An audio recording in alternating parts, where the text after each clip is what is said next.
Good morning everyone. ये cost account का lecture 5 है। इससे पहले मैं 4 वीडियो डाल चुकी हूँ। तो आज डिस्कस करूँगी element of cost. Element of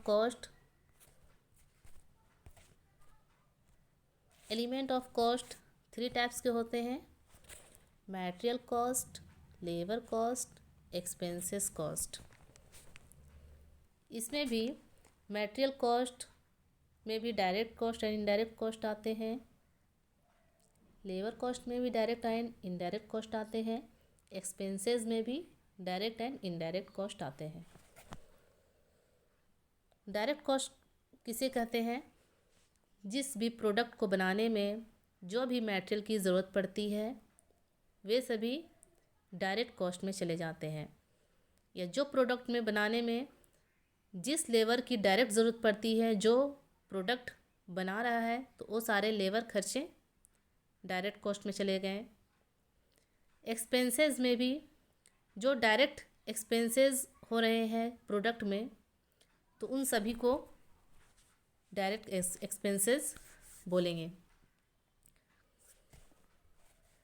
direct cost में क्या क्या आ जाएंगे? किसी भी प्रोडक्ट को बनाने में अगर ज़रूरत पड़ रही है, कार्टून हो गए, फेविकोल हो गए, रैपिंग हो गए, कार्डबोर्ड हो गए, ये सभी डायरेक्ट एक्सपेंसेस में आ जाएंगे।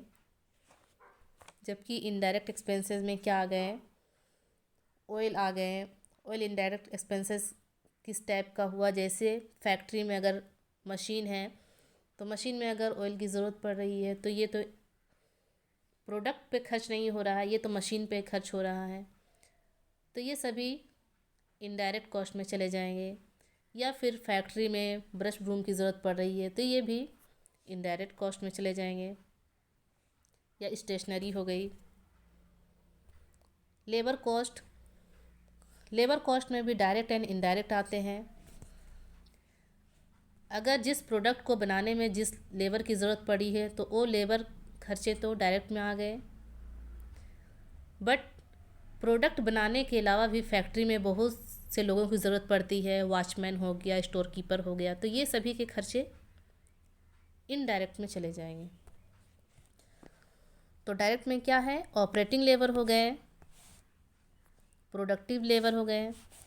इनडायरेक्ट में salary of salesman, wages of store keeper, director fees.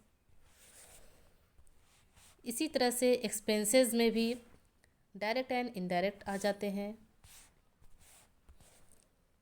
Direct में चार्जेबल कॉस्ट हो गए एंड इनडायरेक्ट में फैक्ट्री का रेंट हो गया, फैक्ट्री का इंश्योरेंस हो गया, सैलरीज़ हो गए, या फिर लाइटिंग चार्ज फैक्ट्री का हो गया, ये सभी इनडायरेक्ट खर्चे में चले जाते हैं। डायरेक्ट कॉस्ट को प्राइम कॉस्ट के नेम से भी जाने जाते हैं।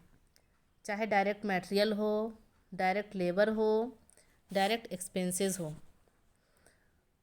ये सभी प्राइम कॉस्ट में आते हैं।